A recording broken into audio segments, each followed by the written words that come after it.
Hey, y'all. Bet you were expecting to hear a buzzer instead of me.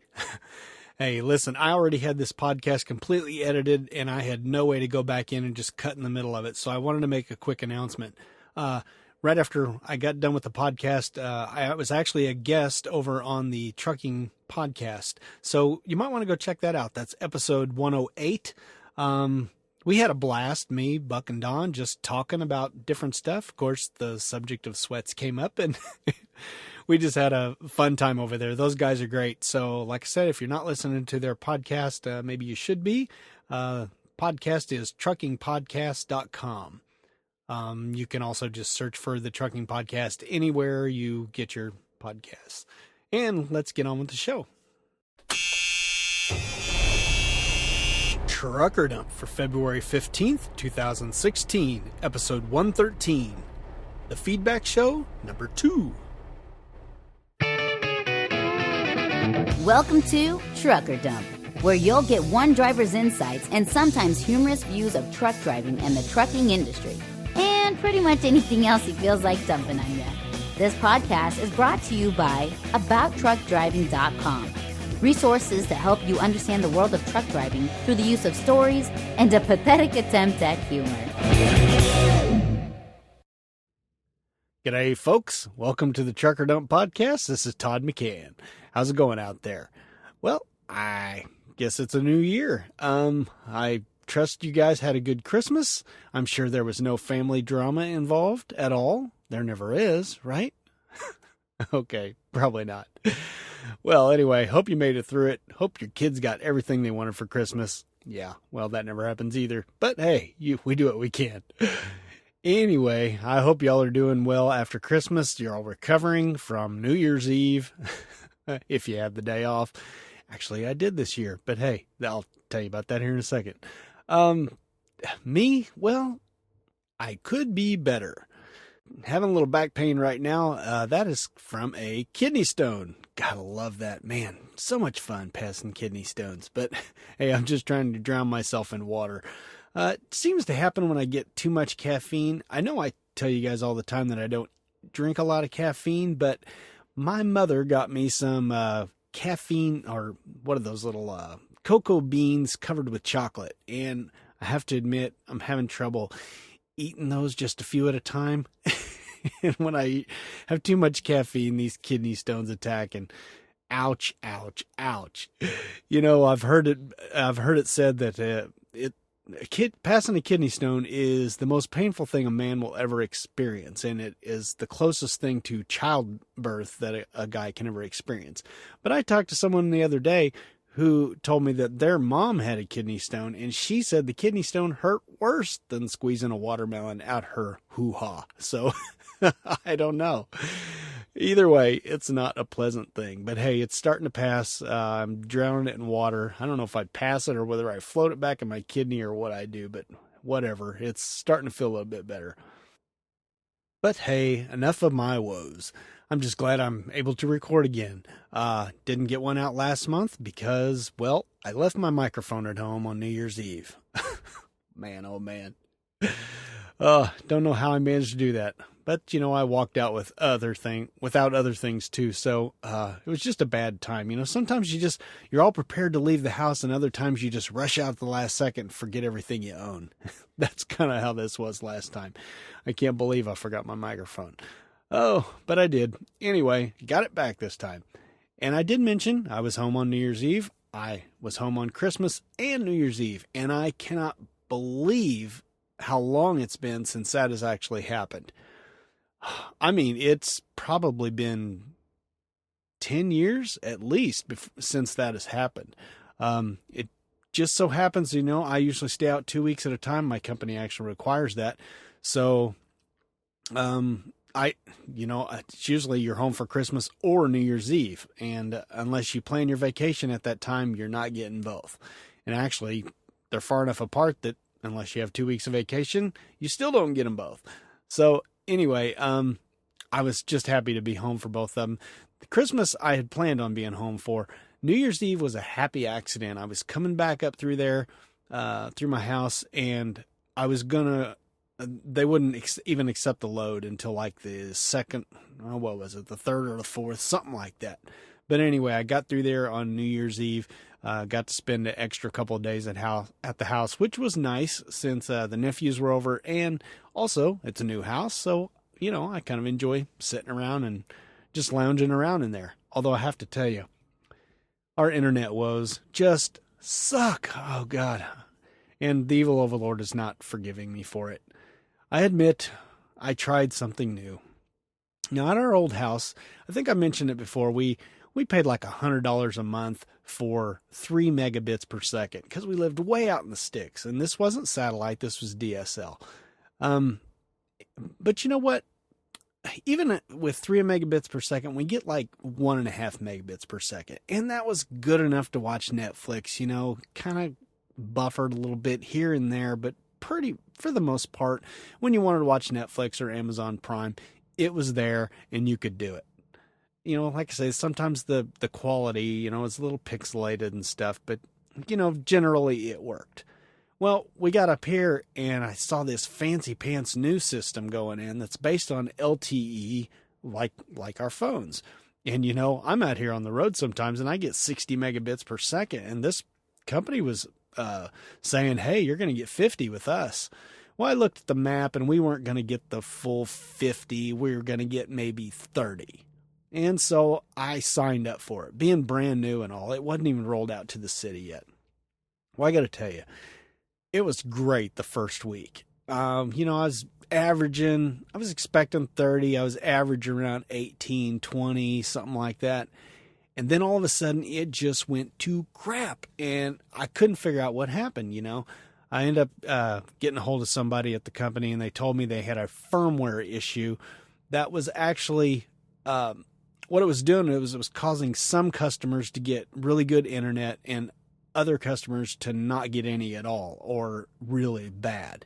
So they changed the firmware and man, it's been crap ever since. I mean, here's this brand new LTE based system. It's supposed to be really fast and we're getting, less than 2 megabits per second. And for some weird reason, we can't even run Netflix off that. And even when it's up around 4 or 5, it drops all the time, which makes everything virtually useless. If you've got 5 or 6 megabits per second, like the other day I was doing my taxes and I didn't trust it to keep me online, even at 5 or 6 megabits per second. So I went and just used my tethering on my phone, which that's just totally lame. We're getting ready to switch. I was trying to avoid giving AT&T money, but it sounds like I'm going to need to do that. And some of the neighbors say it's pretty reliable. So it's going to be less bandwidth, but, oh well.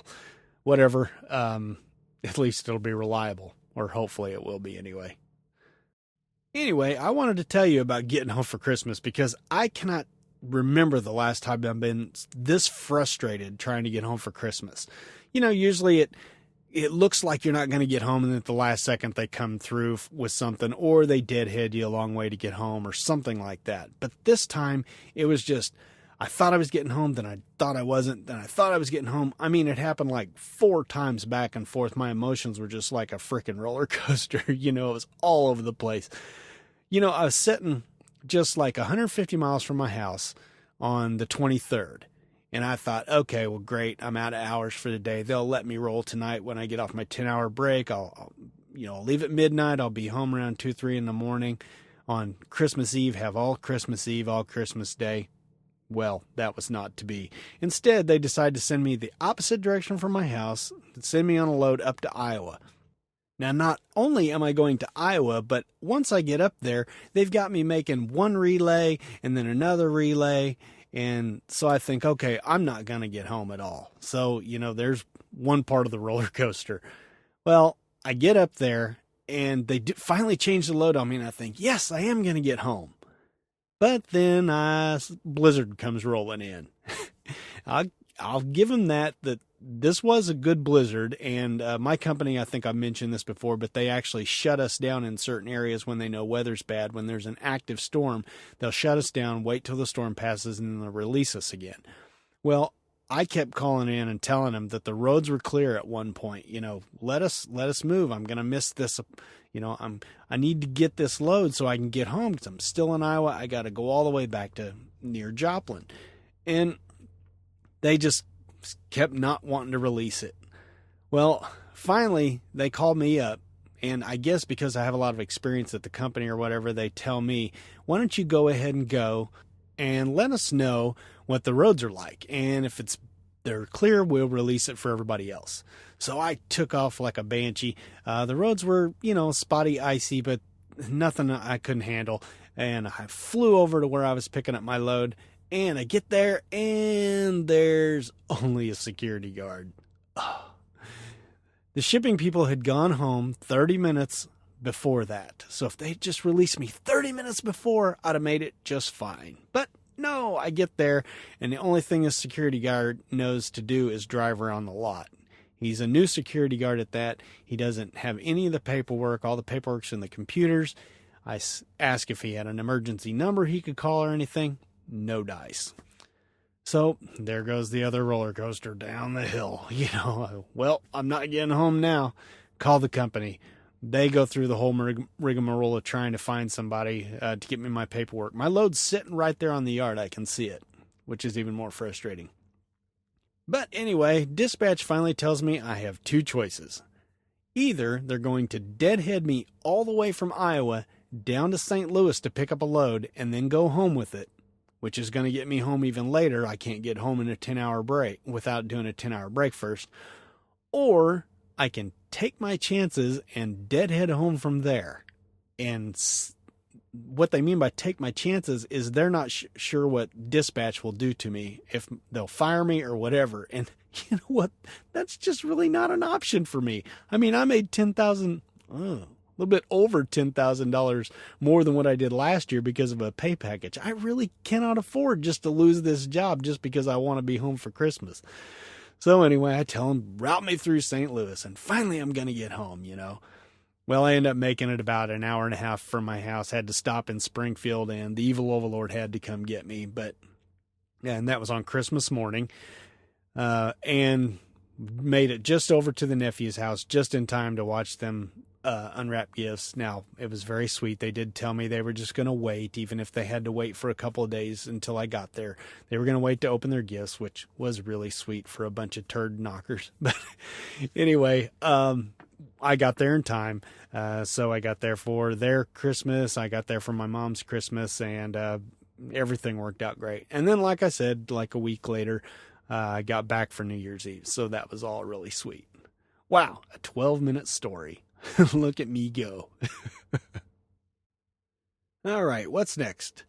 The guys over the trucking podcast, Buck and Don over there, have been trying to give their people a name, the people who listen to their show a name, and the name they came up with recently, I guess they're getting a lot of kickback on it, and people don't like it very much. It kind of makes them seem like they're from the wrong side of the tracks, or, I don't know, maybe, I don't even know how to say it, just a lower class of people, and they really didn't take to it. And that got me thinking, well, I call you guys I was trying to call you trucker dumpsters, but that didn't stick, and trucker dumpers seems to fit, at least for Shannon and for Greg, who sent in audio comments. So I just want to make sure that I'm not offending you guys when I call you trucker dumpers.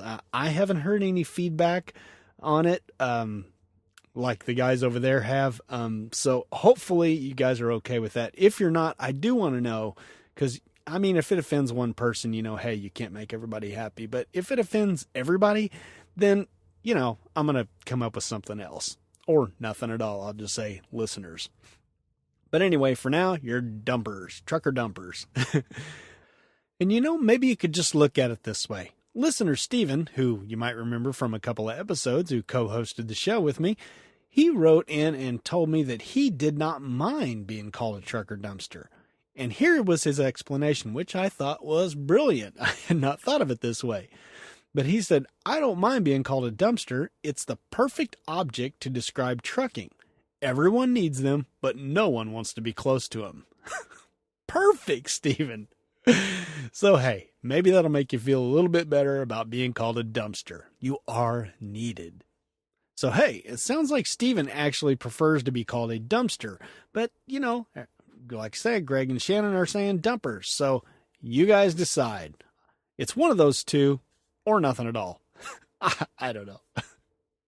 All right, onward.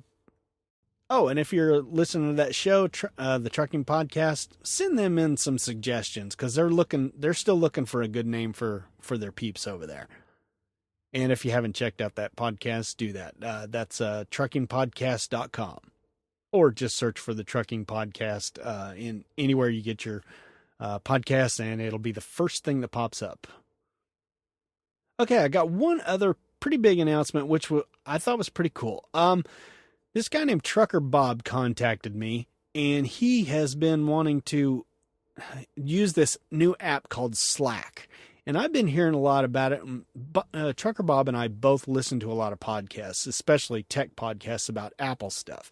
And they're always talking about this app called Slack. It's made for teams, like business teams and stuff like that, where they can share links and they can share ideas. And it's basically a glorified chat app where you can send links and pictures and stuff like that. And I've been really wanting to use it pretty bad, but I just didn't have a use for it. Well, Trucker Bob emailed me and said, hey, what do you think about starting a Slack channel I don't know if they call it that, a Slack group for truckers who like Apple stuff. And I thought, that's perfect, because when I put my Apple love on Twitter, nobody seems to care. I mean, a few of my friends out there, a few of my Twitter friends like, Driver Chris Mack or Dark Staff or Shannon Holden. Let's see, his is Holden657, I believe, on Twitter.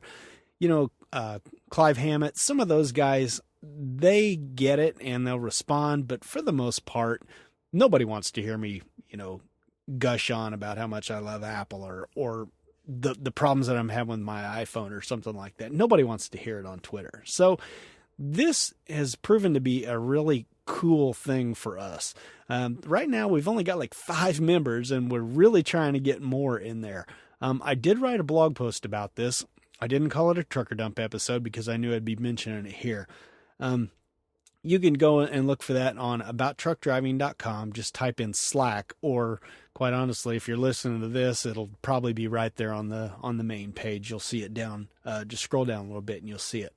And if you don't even want to do that, but you're an Apple user who loves his iPhone or his iPad or his Mac, or you're somebody who wants to own those things or has interest in it, and maybe you're thinking about getting into the Apple community, go and join that group.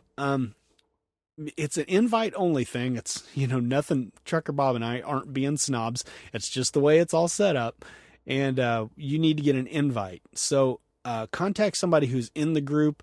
You can contact me, but I'd prefer that, since I'm busy with the podcast and everything, I'd prefer that you contact Trucker Bob, and he'll get that if you email. Ready for this? Get your pen. Okay.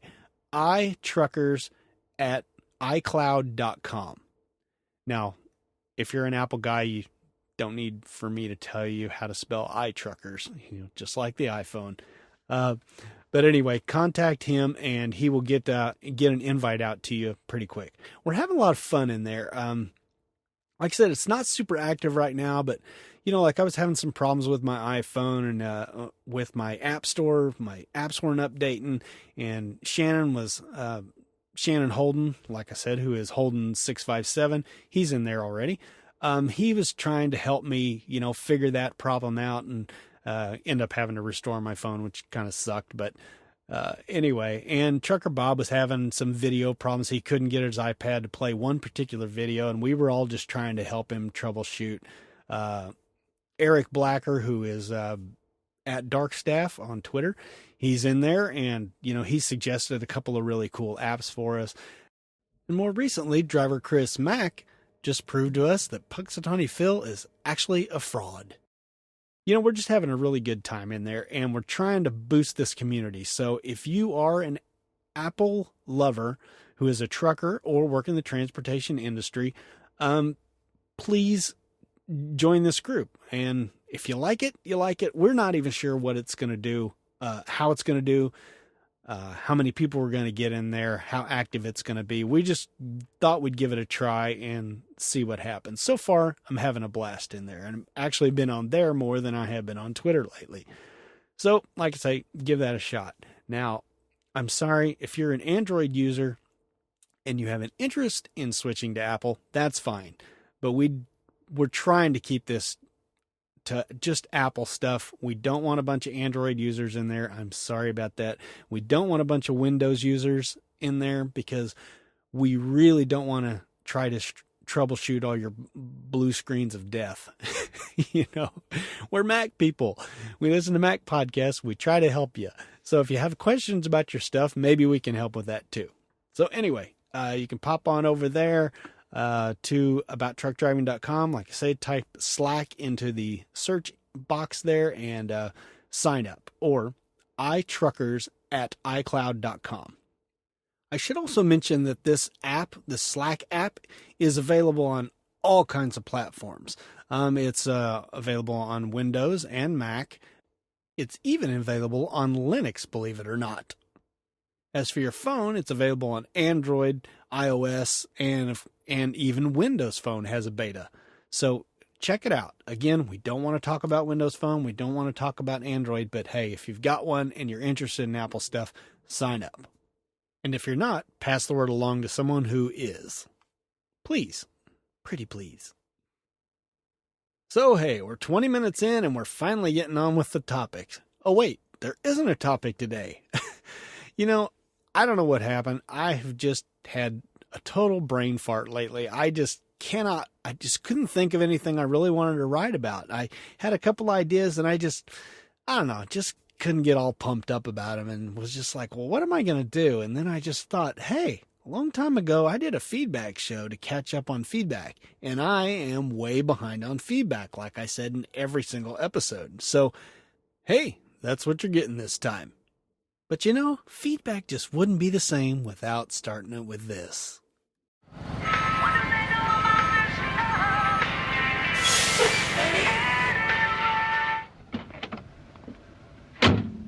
Hey, yo, bud, where do you want this load of feedback? And a load of feedback it is. All right, you guys have been listening to me ramble on for 20-some minutes. Let's hear from Greg. Greetings, fellow trucker dumpers. This is Greg again. And this is my being safe out on the road, protecting yourself, little rant or whatever you want to call it. You know, some of you guys probably live in some of the less friendly Second Amendment states and drive for companies that don't allow for firearms to be carried on the truck, or any other, as they like to refer to it as, weapons like knives or whatever. But I know some of you probably are pulling flatbed and have a big old cinch down the winch bar.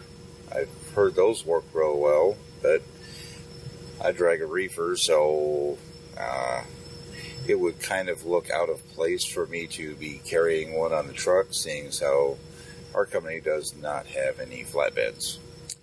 Yeah, that might be kind of a giveaway. I don't know. It's up to you what you carry, but I will admit that I do have a few items on the truck that the company would probably frown upon or possibly fire me over. Guaranteed they probably would fire me over it. But what the hell. Some of the more notable safety don't mess with my truck features is the trucker dog. He's about 90-some pounds. And yeah, he's some kind of Rot Shepherd mix. And yeah, he looks intimidating, even though he's friendly as all get out. Doesn't bark much, but the size alone usually deters most people from messing with the truck. I got the wife, gun for hire, their lipstick bodyguard. She carries one of those. I just picked her up because she likes to walk around the rest areas and truck stops at night when she pulls in there sometimes when she's doing her 30 or 45 minute break and tries to get some walking in and stuff. I went and got her one of those flashlights with the nubby DNA collectors on them, but it's also a stun flashlight and makes that good distinctive cracking noise. She doesn't like firearms, so she won't, even though she does have a concealed carry permit, will not carry one. I basically said, the heck with it, I do. And some of the states I go through, my permit's good in it. Some of the states, they don't honor it. But the way I look at it, well, there's a thing called the Second Amendment, and that should trump all. Preach on, brother. And with increasing attacks and stuff, I just heard about one here within the last week or so about another trucker got killed, and another one, or a couple of them got attacked and stuff in different truck stops. Yeah. I'd rather be judged by 12 than carried by 6. But, hey, that's your decision, or my decision.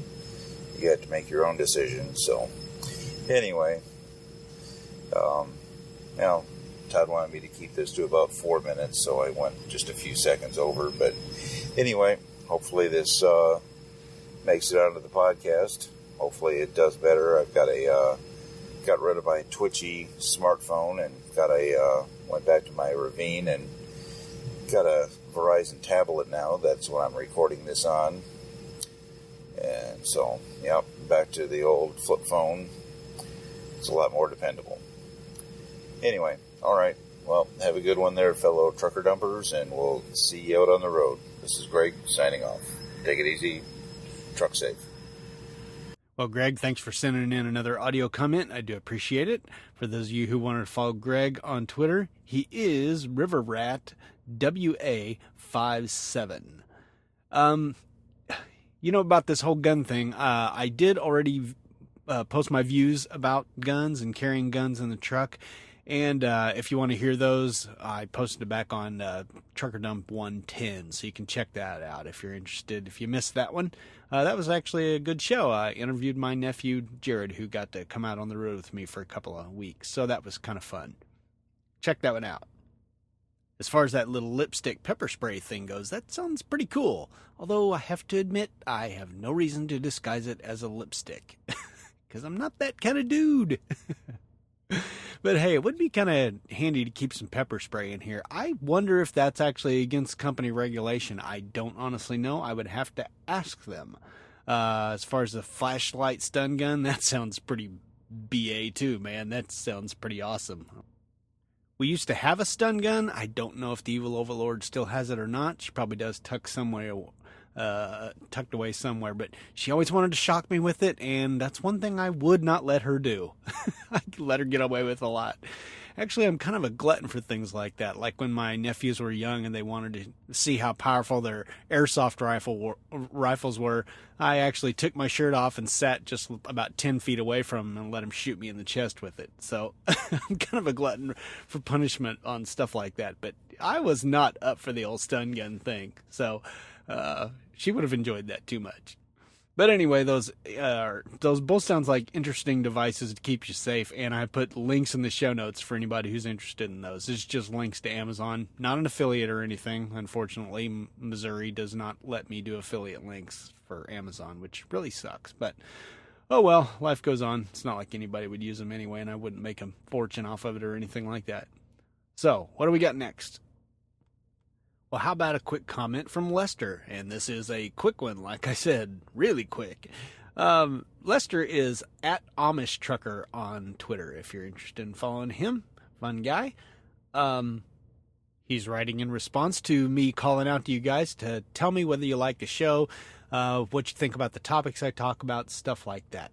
He puts it nice and simply. He just says, listening to the latest dump. Hey, it's your podcast. Talk about what you want. I enjoy the show. Well, thanks, Lester. I do appreciate it. Even a quick word is better than no word at all. Although I have to admit, I have never managed to do that quick word. Ever. Next up, we hear from George. Oh wait, you guys don't know him as George. You know him as... What's happening, hot stuff? Long Duck. Well, this time he wants to talk about episode 108. That's 4 reasons truckers get the hazmat endorsement. Link in the show notes. The email reads, okay, well, how about this? I went from the company you work for the company I work for and got a 2 cent a mile raise with no hazmat. Well, that sucks. Well, for me it does. For you, it's great. And for anybody who might have forgotten, I think we mentioned here before that Long Duck has actually figured out who I work for. Like I said, he used to drive for him, so all the little things I say here and there he picked up on. He figured it out, unfortunately. But he's keeping it to himself, so that's all good. He goes on and says, I do have a tanker endorsement and have worked in the natural gas and oil field industry. I hauled production water, flowback, water-based mud, and oil-based mud without having to have a hazmat endorsement. It's not worth the hassle for me. To me, it's too much of them having power over me. If the company wants me to get one, they can pay for it and sequel the time off for me to get it.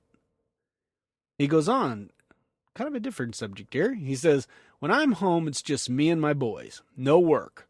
Work stays at work, home stays at home. I did the local stuff in Arkansas, working in the natural gas industry. 12-hour days, 4 days on, and 2 days off. You start on night shift and work your way up to day shift. It was miserable. Each day I could get fired if someone saw me spill some production water. I had to deal with the EPA. Ouch. Ugh, that'd be awful. In Oklahoma, it was different. I could spray the production water wherever I wanted to, but that was more feast or famine. The company I worked for was competing with companies that's been there since the 50s. Then, on my 2 days off driving back to Bald Knob to see my sons, he says I'm happily divorced and I call my ex the evil overlord. Where have I heard that before? I'm interested. Did you call her that before my blog or after? Anyway, whatever. I give you rights to it. He goes on and says, we're good friends and there's no baby mama drama. Well, hey, that's good. So how evil can she really be? He finishes up and says, over the road is what I am. I get to spend quality time at home, 3 to 4 days to do what I want. My sons are 8, 4, and 2. Oh, ouch. Man, I remember that age. They were so cute then. Now, oh, just wait. It gets horrible. Anyway, it goes on. I was a CB brat.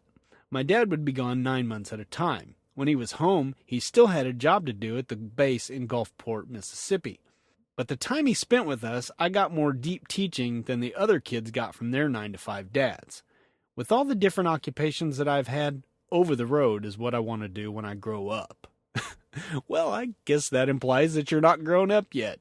Well, I guess you're just joining the crowd with the rest of us kids out here. Thanks for writing in, Long Duck. I do appreciate it. Speaking of his kids, by the way, if you want to see a really cool picture, you should go to his Twitter website.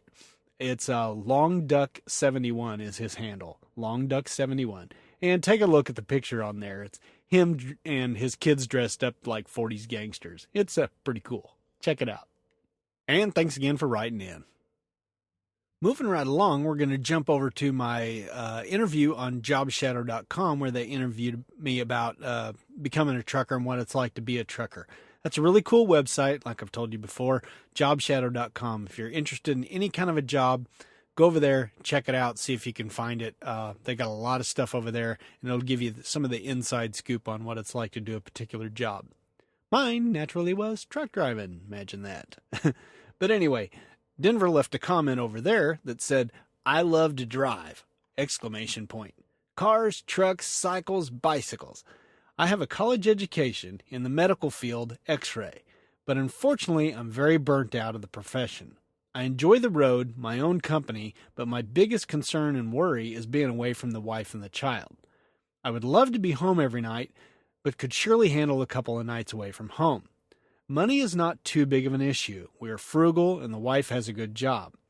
Are there any jobs out there for someone like me? I would attend a 6-month community college for the CDL. I currently have a bachelor's degree in general studies and x-ray. You have provided very good information above. Any advice? Thank you much. Well, Denver, thanks for writing in. To answer your question, yes, there are plenty of jobs out here for guys like you who don't want to be gone a lot. But there's 3 catches. Number 1, it's doubtful you'll make as much money as an over-the-road driver. It's a good thing you already said that wasn't a huge issue for you. Number 2, there are driving jobs that will allow you to be home most nights, but quite often these nights aren't actually nights. Sometimes these jobs will have you driving overnight and getting back home by morning. Now, if that doesn't work for you, make sure you find a job with real day hours. And the third, in my experience, it will be easier to find one of these jobs if you live near a big city or are willing to drive to one every day. There isn't usually much daily freight running out of Podunk, Kansas. My general advice to you is to write out a list of job requirements that are important to you, and then don't hang up the phone with each company until you have all the answers to all of them. Just remember this, there is no such perfect job. You may have to make sacrifices in one area to get something in another. Well, Denver, I hope that helps, and good luck if you decide to switch careers on us. And let me know if I can help with anything else. Man, I got to tell you, I got some really great questions over there. If you ever want to peruse that interview, I'm putting 2 links in the show notes here. If you want to see all the comments and everything, you'd want to go to the first one. That's jobshadow.com. And it's called Interview with a Truck Driver 2. But like I said, I'll put a link in the show notes.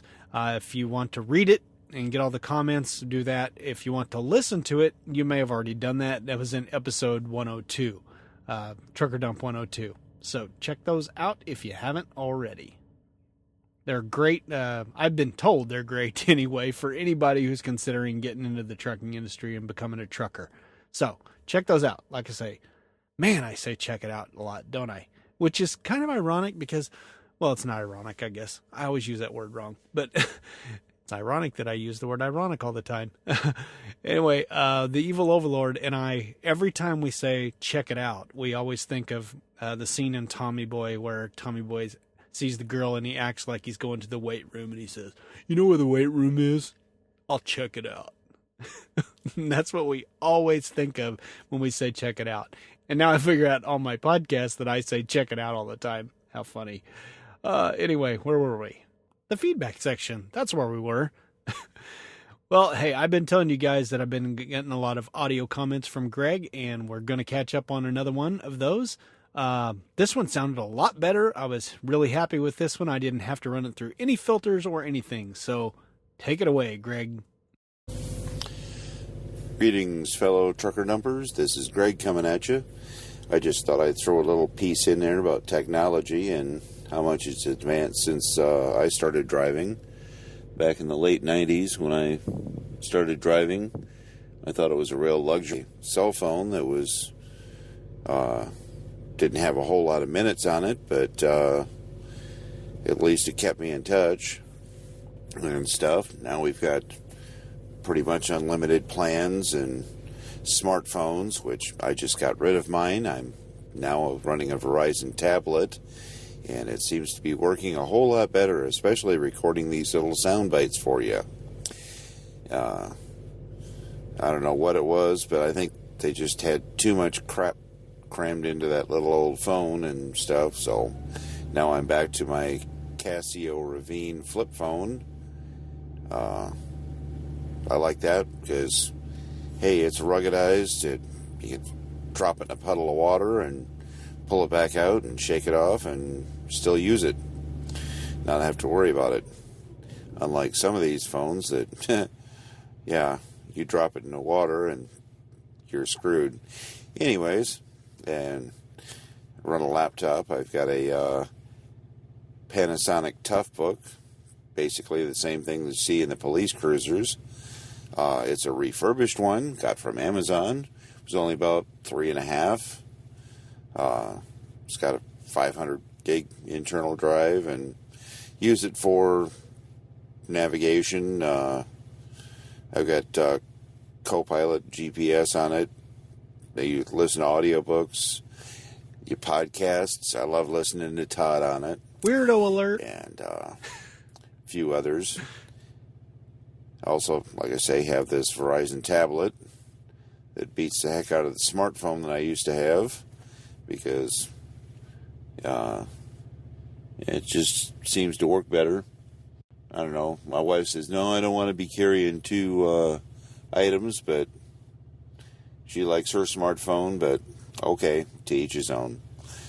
And like I say, I got the GPS running the Rand McNally 720.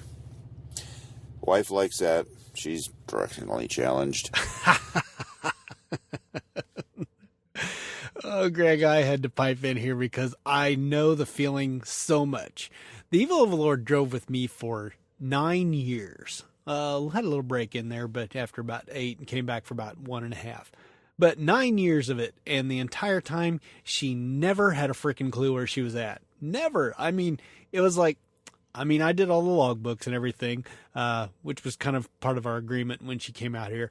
But, the fact was, I would just, when she would get in the driver's seat, she'd say, where am I going? And I had a list of instructions. I'd say, take I-80, and then take I-294, and then take I-94. And it was just specific directions, and I would put like a mile marker or whatever, and I'd say, when you get to exit such and such, wake me up and I'll help guide you into where you're going. And it was like that every single time for 9 years. And she's just horrible at that. So she's a great driver. She was actually probably much safer than me because she's probably more careful than me, like most women are. But she was just horrible at directions. I don't know what it is about that, but it sounds like your wife has the same problem. So anyway, let's get back to what you were saying. And, oh yeah, the dash cam. Gotta have the dash cam. I don't care. Cover thine butt. Kind of went all biblical on me there, didn't you, Greg? Thine. Gotta have the dash cam. That's definitely a lifesaver when it comes to the he said, she said thing about what happened in an accident. I think that's one of the first things any driver should put in their truck is have a dash camera. The way to pull the stuff off the card and save it would be also advantageous, which I can do with either my laptop or the wife's.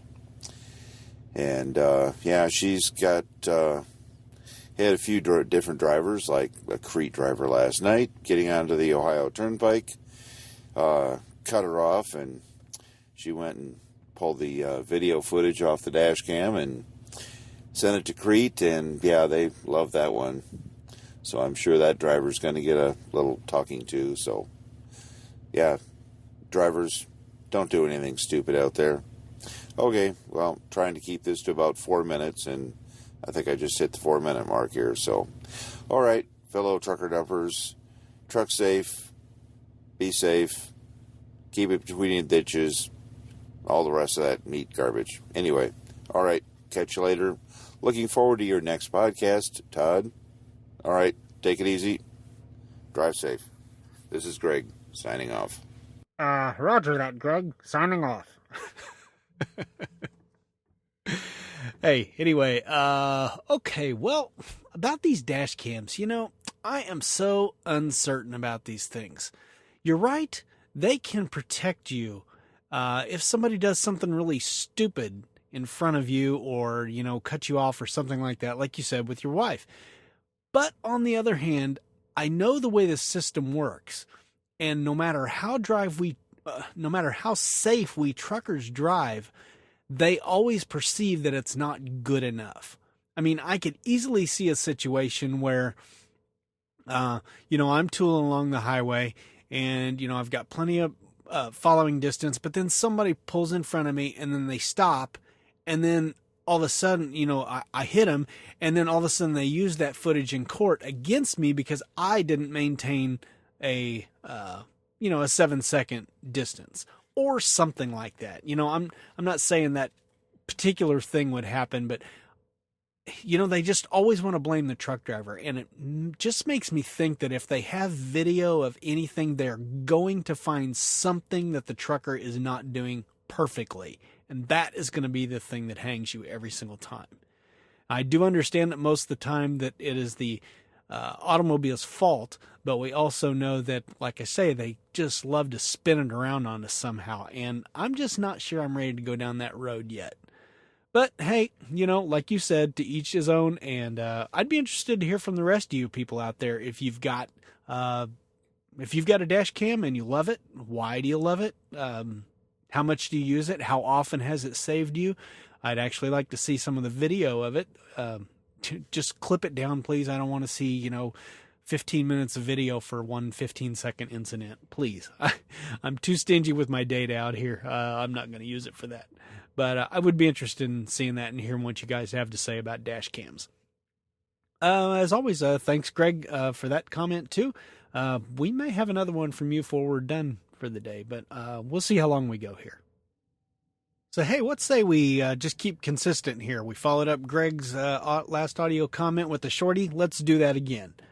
This one I love. It's from Anonymous. Of course it's from Anonymous. Who else would it be?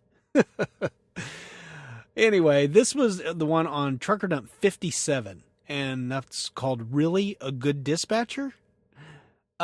This is the one where I talked about that, a lot of times things that happen aren't necessarily your dispatcher's fault, although we always want to blame them. A lot of times it's just completely out of their hands. Well, Mr. Anonymous, or Miss Anonymous, I suppose, just commented, "You're in love with your dispatcher. Run away together." Brilliant. Just because I stick up for someone, it automatically means that, I'm going to run away with her, that I just love her, which she was great. But, that's my old dispatcher. I don't have her anymore. But, the fact is, some people just can't stand it when you say something against somebody they hate, or say something for somebody they hate. Happens in politics all the time, If I say anything good about any of the left-leaning candidates, the right jumps all over me. And, it's just sad that life is that way. But anyway, Anonymous, who cares? He's anonymous. So anyway, let's go on. I have really been wanting to get to this one for a long time, and I just keep managing to overlook it, and I don't know how that keeps happening. But this one is from a guy named Chib. CHIB. I'm going with Chib. I don't know why people have weird names on their emails, but they do. And the reason I wanted to get into this one so much is because it is from a non-trucker, and I just don't get those very often. But when I do, it's great to be able to interact with somebody who's a non-trucker and let them see a trucker's point of view for a change of pace. And, I'm just happy he was actually reading the website, and, well, honestly, I probably got more hits on this one from regular old folks and regular non-trucking folks than anybody else. This is the one, Trucker Dump 95, 4 reasons that trucker might be tailgating you. And I knew this one the second when I wrote it. I thought the words tailgating and trucker, put those in a search box and hopefully somebody will see it. And I figured a lot of people would disagree with me. And, well, here we go. Chibe says, "I believe you when you say that truckers are in it for the money. That's why I started dropping my speed when one tailgates me.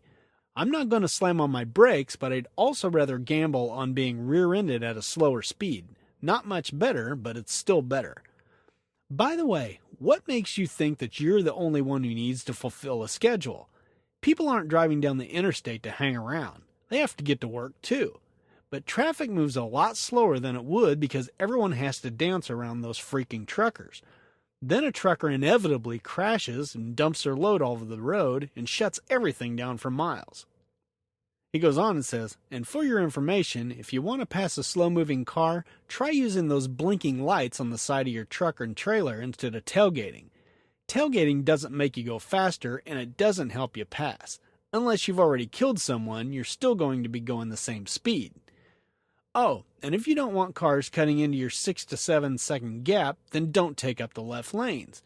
It's easier and safer for trucks if they're in the center lane, and it's easier and safer for me if I ride my motorcycle down the sidewalk." Oh boy. Well, I do thank you for your thoughts on this, Chibe, whatever your name is.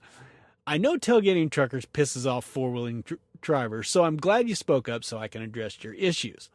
First off, great move on slowing down. 9 times out of 10, a trucker will go around you when you do this. If he doesn't, then he's one of the jerks I spoke about, and I'll take this opportunity to apologize for the few bad apples that ruin the reputation of every trucker. Next, I don't believe I said truckers were the only ones on a schedule, but I'd be willing to bet that there aren't many automobile drivers that are paid by the mile. Yeah, our system sucks. Feel free to contact your legislators about that. I assure you the vast majority of over-the-road truckers would switch to hourly pay in a heartbeat if given the chance. That's provided they don't screw us in the transition to hourly, which they likely would. Okay, next up. Quote, dancing around those freaking truckers. Yes, we are big. There's nothing we can do about that. The only way to reduce the size of the trucks is for good people like you to quit eating, wearing clothes, buying gifts, doing hobbies, etc. So until then, I guess you're just going to have to dance, man. And watch out for the ATA, that's the American Trucking Association. If they have their way, the trailers will get even larger and hold even more weight. I guess an 80,000-pound rig isn't big enough for them. By the way, the ATA represents a lot of the large trucking companies you see every day, and you can bet your buns they're lobbying all over Capitol Hill. So again, I say, talk to your state representatives. And if you don't want trucks to be so big, just remember, we can't haul as much freight. That means there has to be more of us out here to haul the same amount of freight. Now, is that what you want? As for the trucker shutting down the road by dumping his load in the roadway, well, I'm sorry about that too. Doo-doo happens. Even professional drivers make mistakes. But before we automatically blame the trucker every time, perhaps you should know statistics say that when a truck and a car are involved in an accident, 73% of the time the accident was caused by the car. And remember, just because you don't see a car at the scene of the accident doesn't mean that they weren't the cause. Think about it logically. The only way a car could cause a truck to crash is if they're in front or close to the truck at the time. Otherwise, the truck wouldn't be reacting. And if the car was out in front, what's the likelihood of them stopping to claim responsibility for the carnage? Slim to none, I'd say. Okay, next up. As for passing the slow-moving car, I thought I explained this in the article, but maybe I didn't. First off, we're well aware that drafting off a four-wheeler is not going to make us go any faster, so you assuming that is just plain wrong. Okay, now you may not know this, but many of the big company trucks you see on the road are speed limited. It could be 62 mile an hour, 65 mile an hour, 70, whatever. Whatever the company and their insurance company decides to do is what we company drivers are stuck with. So when we get stuck behind a slower moving car or truck, it's not just a matter of putting our turn signal on and starting the pass because it's going to take us a while to get past someone moving slightly slower than us. Now admit it, you get pissed when a trucker takes a long time to pass another car, or heaven forbid, another truck. For the record, I speak out loud and clear about this, trying to get truckers to be helpful to each other when it comes to passing it. Unfortunately, not everyone reads the Trucker Dump blog or listens to the podcast. Unfortunately. If you want to check out that article, it's Trucker Dump 66. Go to abouttruckdriving.com, type in TD66 into the search bar. That one's called Truckers Go Turtle Racing. And if you think for a second that just turning our turn signal on will help us get around someone quicker, you clearly haven't paid attention to the way other drivers drive around trucks. Now, I can't count how many times I pulled out for a pass, only for the car driver to stomp on the gas. I have no idea why they do it. I think we just wake them up from their texting stupor. Now, I can hear you saying, well, just fall in behind someone if they're going slightly slower, and it'll take you a while to get around. This falls directly back into the pay issue.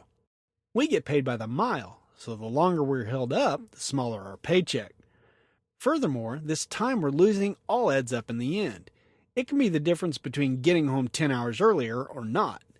And that means a great deal when you haven't seen your family in 3 to 6 weeks. That's pretty average for the over-the-road trucker. Now, can any automobile driver say that their weekends and paycheck depends on their commute? Nope. Stuff like traffic jams may make you get at home a little bit late for supper, but every minute we lose on the road affects our paychecks, and thereby our relationships with our spouses. As for us being safer in the center lane, I totally agree. If there's a center lane, that's where I want to be. Personally, I think if a truck can keep up with traffic in the left lane, he should be able to do it. But often there are rules against being in the hammer lane. It looks like from your email provider that you're from California. Now, if that's true, then I once again apologize for all the drivers who are breaking the law. They shouldn't be in the hammer lane, and Chips enforces this whenever they see it. Personally, I rarely get in the hammer lane, so I hold no blame here. I'm way too slow at 64 miles an hour to be out there. And for the record, I also agree that you'd be much safer on the sidewalk with your motorcycle, especially if you're from California. Actually, I think we'd all feel safer if you bikers weren't allowed to scream in between traffic lanes. You California bikers are the ones that are freaking nuts. It freaks me out every time one zips by my mirror. So to sum up, here's what we both have to remember. One bad apple spoils the whole bunch, or in this case, a few bad apples. But we aren't just talking truckers here. I'm well aware that the vast majority of automobile drivers and bikers are decent drivers, but we truckers talk about you like you're all bat crap crazy. You're not, and neither are we. Just because we have to use some tactics unfamiliar to you doesn't make all truckers bad drivers. In fact, I'd be willing to bet that percentage-wise, we truckers are far better than you auto drivers.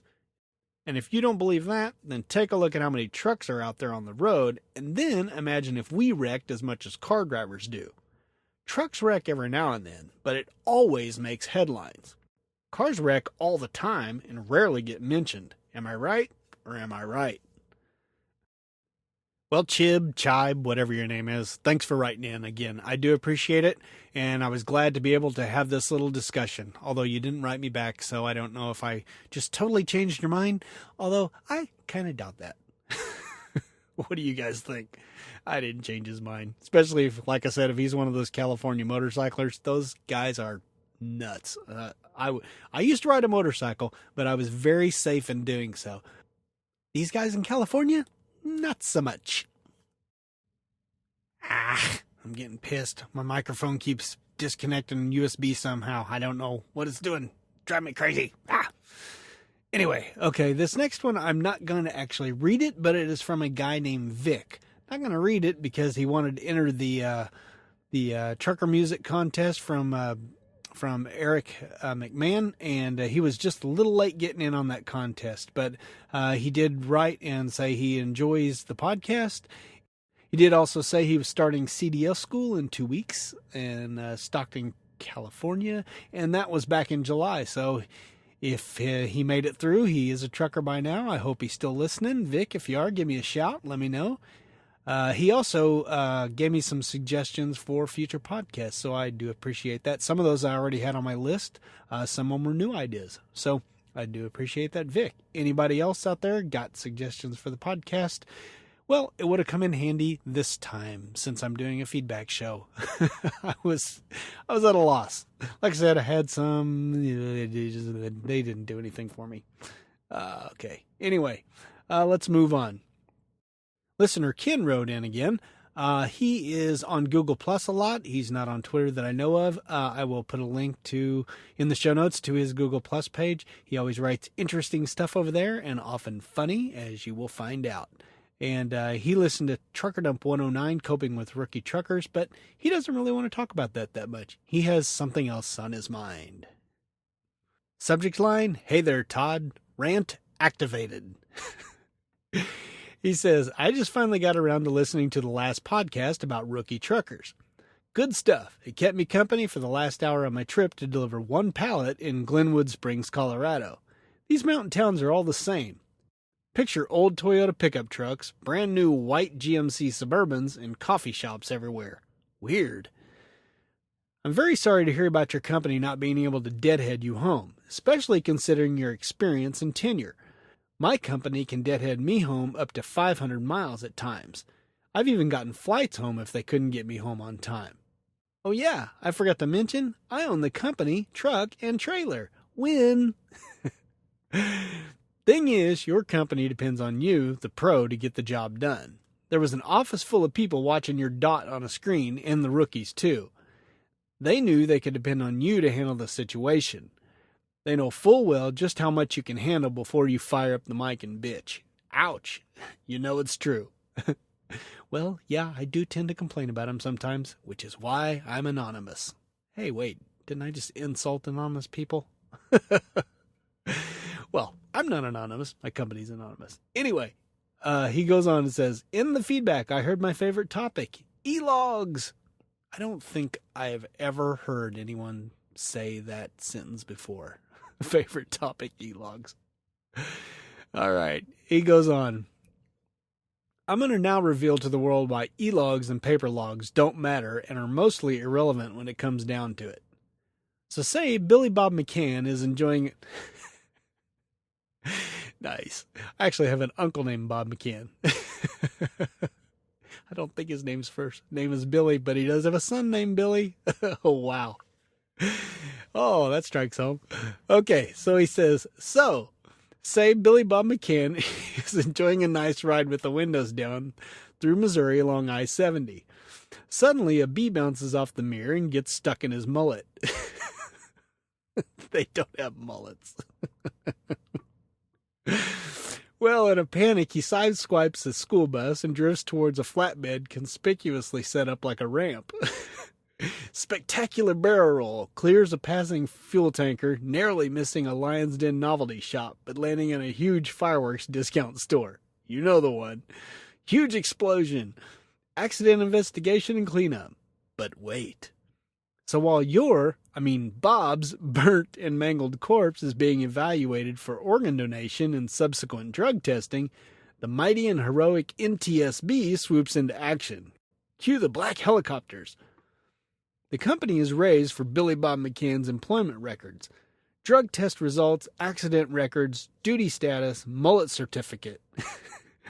Basically, his driver file gets turned inside out and x-rayed. The truck's maintenance, black box, pre-pass, audio, and video records. Eyewitness statements. But something else is done that makes drivers' duty status records irrelevant. Phone records are used to prove exactly what Bob, was actually doing. Talking, texting, GPS, app usage is all deciphered to prove what was really going on. There are active cases today where they are trying to prove 10-hour sleeper is false when tweeting for 6 of those hours. Paper or electronic logs don't seem to matter much there, Billy Bob McCann. The government is so great. E-logs aren't going mandatory anytime soon. Well, Ken, you're kind of wrong about that one, aren't you? They are starting to implement them. I guess just goes to show how old this email is. Anyway, he says, they aren't going mandatory anytime soon. Okay, the government can't spend the resources enforcing it. Well, apparently they can. My friendly DOT auditor proved that to me recently. He also said they are cracking down on falsifying e-logs, too. Big companies do it all the time. Log auditors at huge companies love Starbucks gift cards. $50 is about right. He says, I will always be on paper logs. Well, apparently not, dude. He says, I'm an adult with a family and huge debt and don't need that babysitter telling me how to do my job. 700-mile days? My customers appreciate that and pay a premium for it. I provide a dependable service that is rare in trucking nowadays. I just don't much like hearing anyone say they prefer not to be on paper logs. It's too much control for the company fat cats over me. America and trucking are synonymous with freedom. To not be able to decide your own duty status completely seems wrong to me. Un-American even. Sometimes I wonder why they dumped that tea in the harbor. Everyone just wants to be controlled, ultimately. Automatic transmissions, too. Rant over. Well, Ken, that was absolutely fabulous, as it usually is. And I use the word fabulous, and I'm not gay. Don't judge me. Oh, anyway, well, like I said, it seems like you're totally wrong. They are pushing those e-logs, and it looks like they're going to be a mandatory thing. So what happens now, dude? You getting out of trucking? Lots of guys said they would when e-logs came to their companies, but I think most of them stuck around.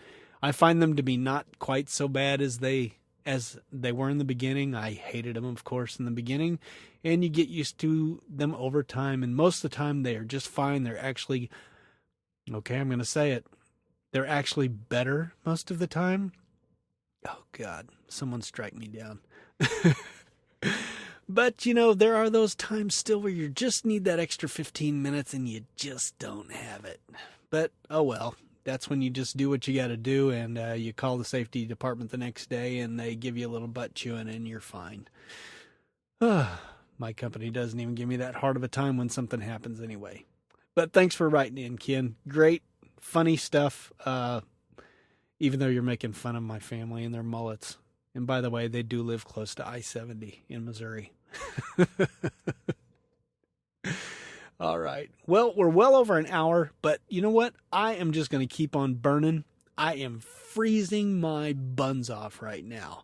It's 1:06 in the morning. My truck turns on just long enough for it to charge the batteries a little bit, but it's really not enough to get it hot in here. And I have to have the heater off, so it's nice and quiet in here for you guys. So I am freezing to death, but it has been I really need to just keep going on this stuff because I'm on a roll. I've already had to break this section up into two. Once I got the intro out of the way, I just got ready to start on feedback, and my company changed my load on me, screwed me completely. So I'm recording this actually, the feedback section actually like a week later than what I recorded the other. So like I said, I'm just going to keep on burning through these for right now. And if you don't like that, you're welcome to hit the pause button. That's what it's there for, you know. You don't have to listen to this all at once. Well, we've heard from Greg twice, so isn't it just natural that we should hear from Long Duck twice, right? Well, let's hear from him. He also listened to Trucker Dump 109. Oh, wait. What's happening, hot stuff? There we go. I knew something was missing. Hey, Long Duck listened to Trucker Dump 109, the rookie episode also, and he had a few comments. He writes, 18-speed tranny. I use them in the oil field. They're real handy. If you don't need to split the gears, you can shift it like an 8-speed. Auto shift? Well, I think that I might have jinxed myself. Oh, yeah. If you remember right earlier, he was talking about auto shifts and how bad they suck. He says, while my son Jake Break was with me, nice, I had a breakdown at the Lakeland, Florida terminal. My shifter had to be replaced. Then, in Louisiana, the truck broke down again because of a computer issue with the transmission. Well, guess what? The dealership that my truck and loaded trailer was towed to just started being a Volvo dealership, so they didn't have all the right diagnostic equipment. This happened on a Friday close to closing time, and they was open on Saturday from 8 to 12. After 4 days in a motel, my DM, driver manager, couldn't think of I was only thinking Twitter, my direct message. My driver manager got me a rental car and was able, after unloading all my stuff into that mid-sized car, to swing by the house, spend the night, and drop off my son at his mom's house, my evil overlord. Then drive to my terminal in Olive Branch, Mississippi to get moved into another truck. That was just like my last one, except this one only had 80,000 miles on it, and it works. Well, that's good. Also, I got me a student. Not too bad. I was able to spend 3 weeks with my son. I definitely feel recharged. So now I'm here near Las Vegas, waiting on the consignee to fit me in. To get loaded, then reloaded, then off to Portland. Ooh, Portland. Jubits.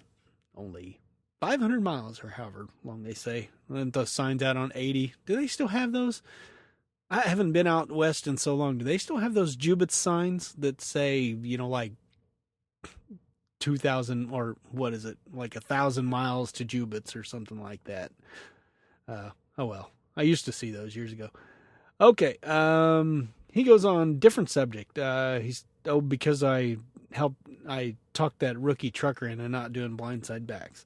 He says, the blindside back, me, I still practice it at terminals and in wide open spots.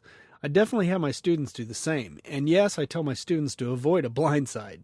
It's better to park way back in Timbuktu than to struggle with the parking spot up front. But it's good to practice the blindside and also to get off your butt and slide the trailer tandems to the rear of the trailer to get rid of the trailer swing. You know, that is something that I only learned recently.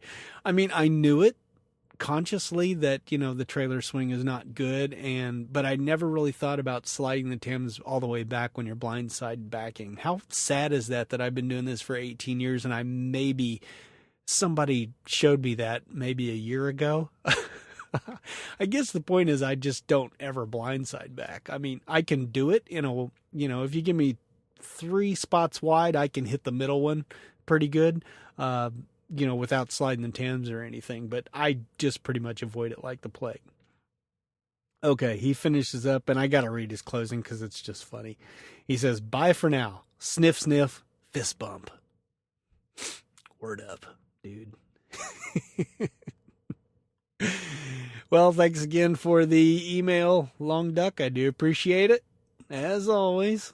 Okay, let's keep burning. Let's hear from Isaac. "Hey Todd, my name is Isaac, and I wanted to reach out and say how much I enjoyed your thoughts on safety and complacency for truck drivers. I actually shared it with a few of my clients, and they really enjoyed it. As someone who helps truckers with their insurance needs, I would love to chat with someone like you to get a better understanding of the field." Well, Isaac, I appreciate you sharing my article with some of your clients. And he went on to ask me 3 questions. First, he says, "What are some things truck drivers know that others don't?" Well, I guess the first thing we know is that we are much better drivers than anyone who drives a 4-wheeler. They all think we're the problem, but if we truckers all drove as poorly as the general public, the roads would be clogged daily from San Francisco to Boston. They have no idea how lucky they are that we are as good at our jobs as we are.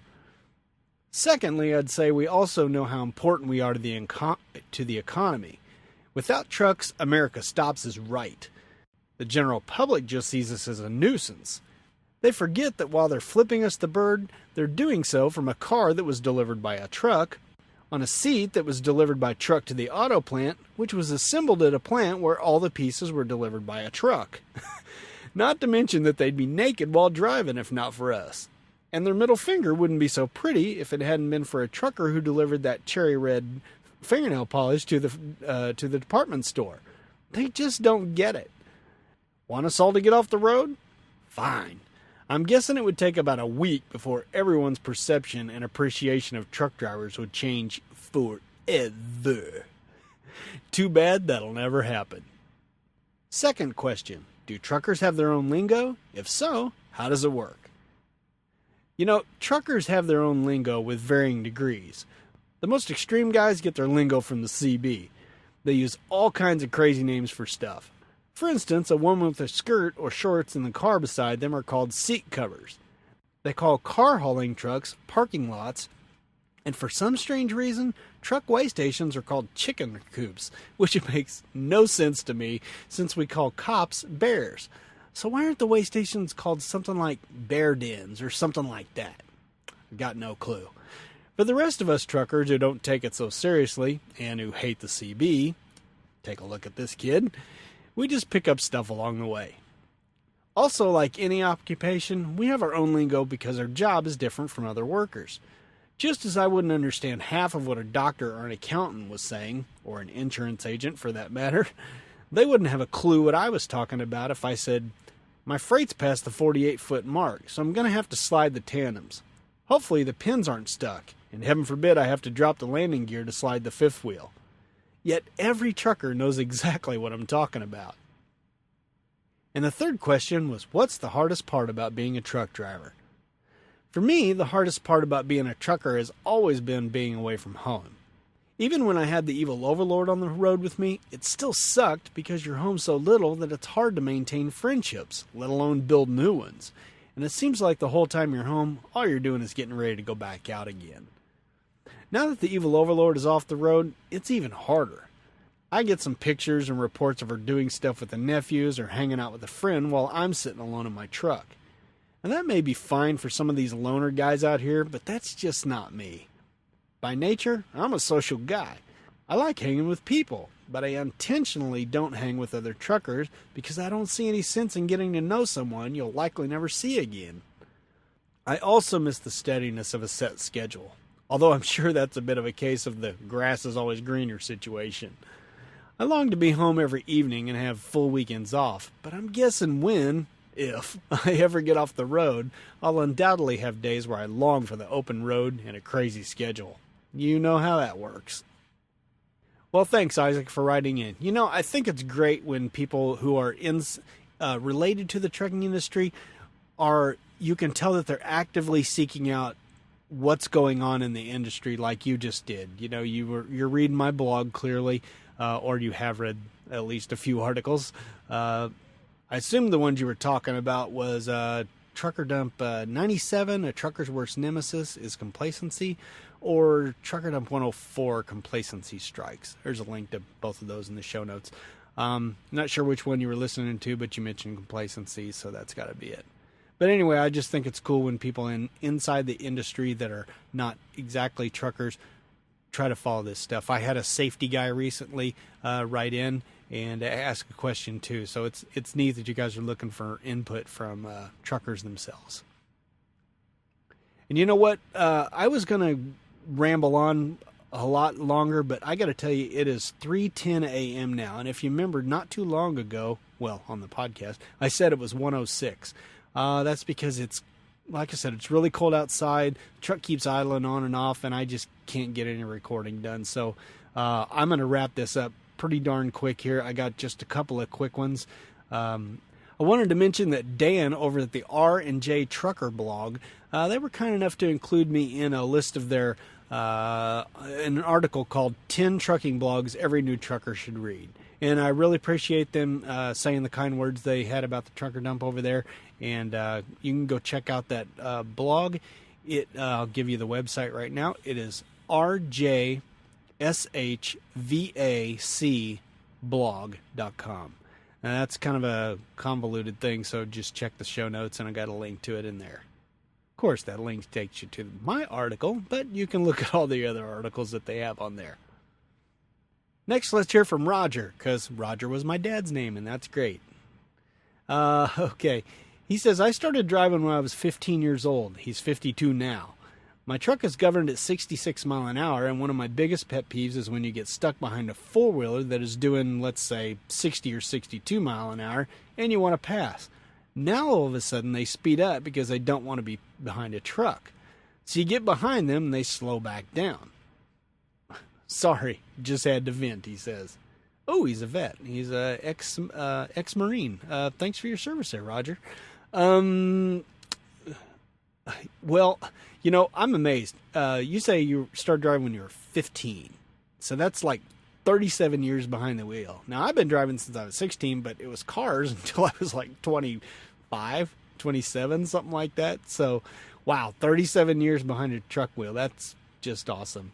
But you know what I hate worse than getting behind a car that does that is getting behind a truck that does that. It drives me freaking berserko. I have owner-operators do it to me every now and then. You pull up beside them, and for some reason they'll look in their mirror and they'll see a company truck's about to pass them, and they just can't have that. We can't have that. So they jack into it, when I know what they're originally doing is trying to save fuel, by going 62 or whatever, because I know they can go faster than that. But, they just can't stand to be passed by a company truck. But, hey, that's the way trucking is nowadays. I don't expect it to change any. All right. I would like to mention a couple I've been getting some software to review, some iPhone apps and stuff like that. A couple of them I am actively reviewing. One I am not, and I will not name it because it was really, really bad. It was made for truckers, but it was so freaking buggy that all I could do was just write the guy back and say, I'm not even going to cover this for your sake, because it was that bad. Hopefully he'll get it fixed, because it looks like kind of a cool app. And, if he gets it fixed, I may test it in the future. But right now it's so freaking buggy, I just deleted it. It was really bad. And, hey, let's finish up with Jay. He basically goes the Jesus wept. Jesus wept was the shortest verse in the Bible. Except for in the Hebrew, but that's different. I don't know Hebrew. I just heard that along the way somewhere. But anyway, I think he was going for the shortest ever Trucker Dump comment. So here it is. He just says, just started listening. I'm enjoying it. Thanks. Well, Jay Hatley, I do appreciate you writing in. You know, sometimes I think you guys are out there thinking, why did Todd even read that? Why did he even bother? And, you know, I bother because you guys bother. I mean, if you take the time to send me an email, you know, I'm going to either read it on air or I'm going to at least acknowledge it, you know, that I got it. Because, like I say, you guys took the time to do that, and that means a lot. I know it always gives me a little buzz when I hear somebody read my email or an audio comment of mine comes across somebody's podcast. It's usually Mac related or something like that. So, you know, I hope that helps you guys get engaged with the show. And I just thank you all. You know, Jay, you wrote that little bitty tiny thing, but it means a lot to me. And all of these comments do. I am not caught up. I wanted to get caught up today, but like I said, it was just taking too long with all this island crap. We've got, for the future, just stay tuned. If you've written me, you'll hear it. We're going to hear from Tommy. We got Nath, Jim, George, more from Long Duck, a couple of more from Greg eventually, more audio comments. We're going to hear from David, and Bryce was my most recent comment. So we will hear from them, and hopefully I will get caught up on those fairly quick. I do want you to keep sending everything, so don't take the fact that I'm behind make you not want to send anything in, because I really love seeing these things, and it keeps me motivated to do the next one. So hey, let's finish this puppy up. Looks like we're going to be right around a minute, far more than a minute, like an hour and 20, which is probably one of my longest ones. And I would like to also mention that I do extensive show notes. So if you've got an app that you're listening to the podcast on, and you want any of these links or anything, just check. There's probably a button on there that will show you the show notes. And you can just, usually from a smartphone, you can just click directly to those. And like I said, I put a lot of work into those as I do them. And this is by far the longest comment, or the longest show notes I've ever done, because it's got so many links and so many people in it.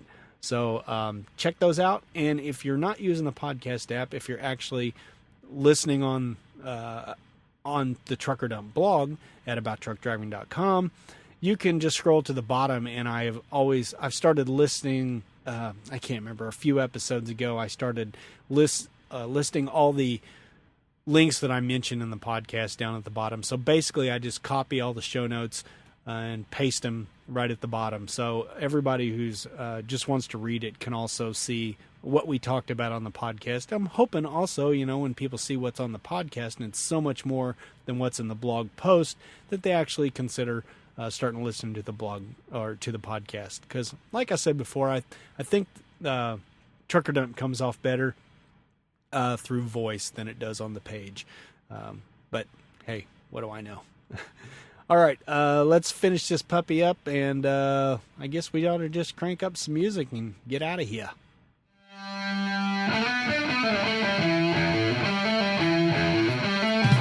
Well, I guess it's your turn now. If you haven't sent in a question or a comment yet, limber up your fingers and start typing, or hum to warm up the old pipes and send an audio comment to truckerdump@gmail.com.